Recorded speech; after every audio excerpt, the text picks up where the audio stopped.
I respond to the argument. He says, all the votaries.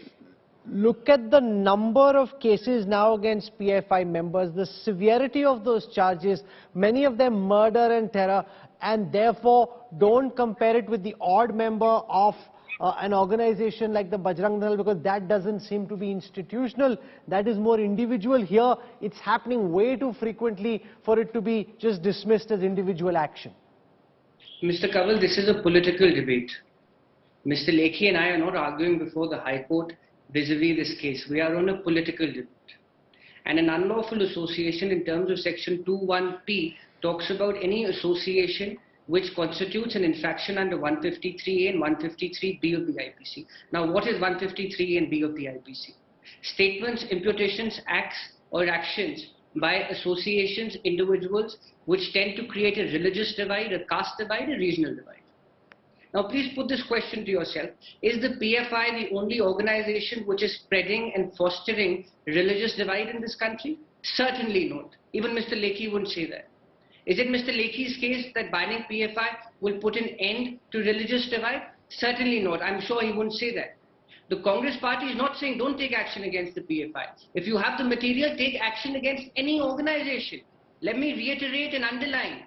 If you have material, please take any action in accordance with law with the organization, because we have to combat this menace of extremism. It is not them and us. We are Indians. We have to combat this menace. We have to combat this extremism. And Mr. Lekhi is right. The problem indeed is what about it.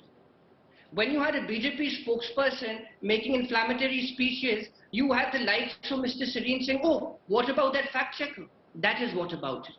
I think it's time in this country today where we must stand unitedly and combat this extremism. Okay, Shoaib Jamai, when you were on the show the last time, you were advocating that action should not be taken against the PFI.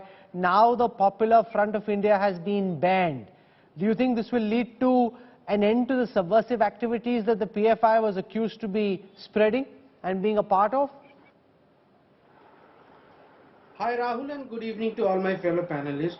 Rahul, as far as I am concerned, I believe that the socio-political ideology of Gandhi, Nehru and specifically Maulana Azad will prevail in the Indian society or culture, not the radical kind of socio-political work which SDPI or PFI is doing till now.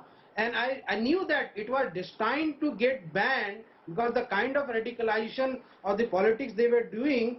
But the thing is that, is it sufficient enough to wipe off all kind of communalism and the violence in the country?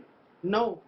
I'm very disappointed that even a most senior and the brilliant lawyers, even the former DGP, have some reservations in vocal against some of the nefarious Hindutva elements or the organization which were, I mean, so at the number of times we were involved in riots, in the murders, in the bomb blast, in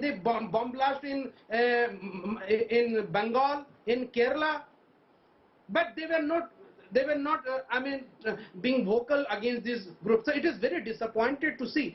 मैं ये चाहता हूँ कि आपने ban लगाया, सही बात है, लेकिन साथ ही साथ अगर सरकार एक दो ही ऑर्गेनाइजेशन ऐसे जो रिसेंटली जिनका नाम आया कई बार इसमें धर्म परिवर्तन में, बहुत सारी चीजों में, और आपने देखा उसमें धर्म संसद में नाम आया, उन सब इनमें से किसी एक का आप बैन लगा देते तो कम से कम एक विश्वास, एक बिलीव जग जाता कि हाँ सरकार जो है वो पक्षपात नहीं कर रही है, बायस्ड नहीं है।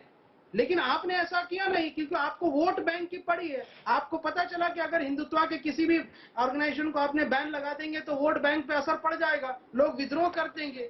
लेकिन आप एक वोट बैंक को खुश करने के लिए, तुष्टीकरण के लिए आप जो कर रहे हैं वो मुझे लगता है ठीक नहीं है। इससे तो आप और उसको मजबूती दे रहे हैं। Sushant Sarin, how do you respond to this charge that because that's where the BJP's vote bank lies, when there is an allegation against a member linked to a right-wing organization, linked to the idea of Hindutva, that isn't pursued because that could potentially impact or jeopardize the BJP's vote bank? Rahul, a couple of things. I think Mr. Boparai has taken a liking for me and constantly naming me in everything I've said. but let me just take off just very shortly. Number one, all this talk about Article 50, I'm not a lawyer, but I think he was quoting Article 153 and something else, and he mentioned casteism in that. If that is the principle on the basis of which you are going to start banning organization, I don't think you would have a government in Bihar or in Tamil Nadu or in many other of the other states where openly, hatred against particular communities is excited. So I don't know what Mr. Bopara is talking about, and it's rather rich coming from him and his party to talk about, all this kind of sacrifices they've made. After all, let's not forget who was responsible for the disaster in Punjab and many of the other disasters and all the riots over which the Congress party presided over for decades, virtually every year.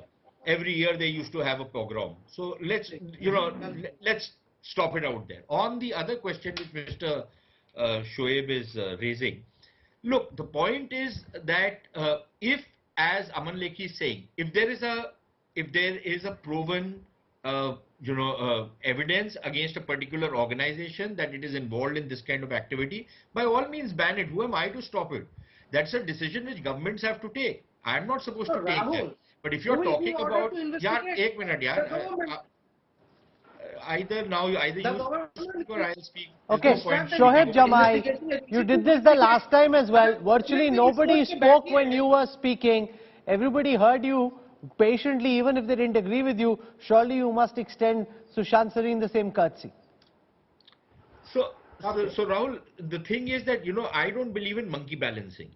Now, on the basis of that, some people from a particular organization have indulged in violence. They might have, so have people from the AIMIM, so have people from many of the other organizations who indulge in violence.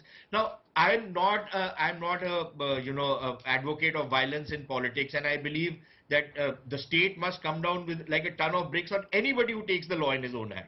Whether it's AIMIM, whether it's BJP, whether it's Congress, anybody. As far as I'm concerned, there's a way of doing politics, but you have to distinguish between violence which happens, by political organizations or political outfits, and distasteful as it might be, and violence by an organization like the PFI with known links with terror organizations, with known, incidents of violence and of terrorism, and of exciting, instigating people to do violence. So if you are going to, completely equate everything and draw some kind of an equivalence between parties which you don't like or you don't identify with, then I think, you are making a mistake.